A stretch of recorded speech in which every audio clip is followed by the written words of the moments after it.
Thank you. Please stand. Thank you very much, Secretary Babbitt and George Frampton and all the members of our administration are glad to welcome the environmental leaders who are here today. At the dawn of this century, Theodore Roosevelt defined America's great central task as leaving this land even a better land for our descendants than it is for us.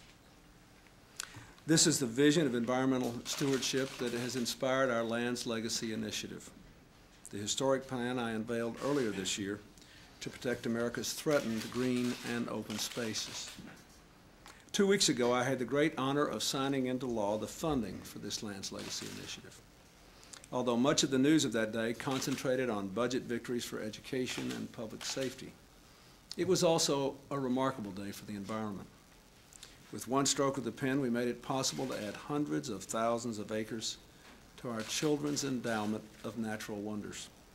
Places like New Mexico's Baca Ranch, home to one of North America's largest herds of wild elk.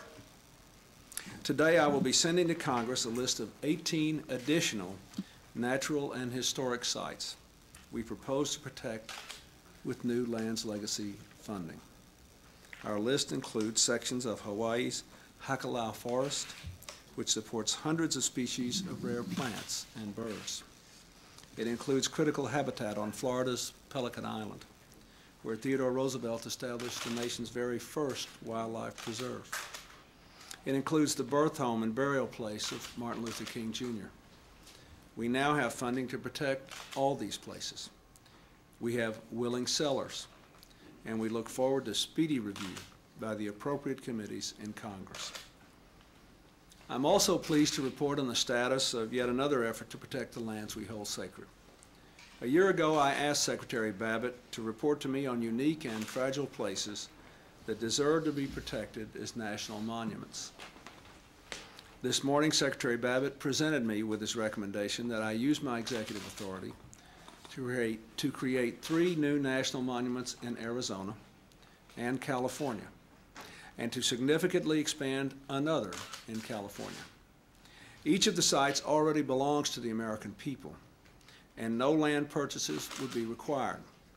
But giving these lands national monument status would ensure they will be passed along to future generations healthy and whole.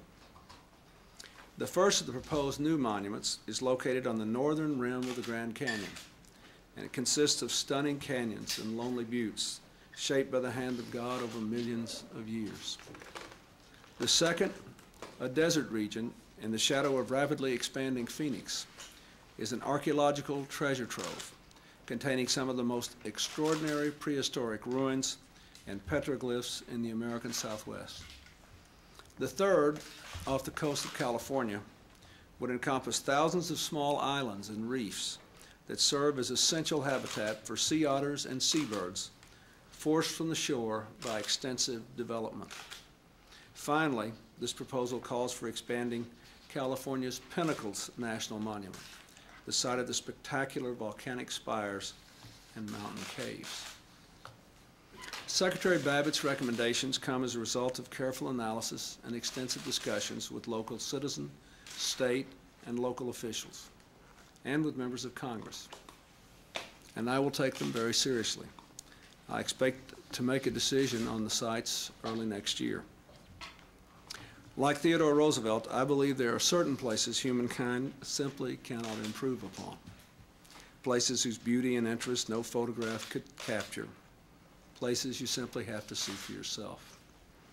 We must use this time of unparalleled prosperity to ensure people will always be able to see these places as we see them today. There is no greater gift we can offer to the new millennium than to protect these treasures for all Americans for all time. Thank you very much.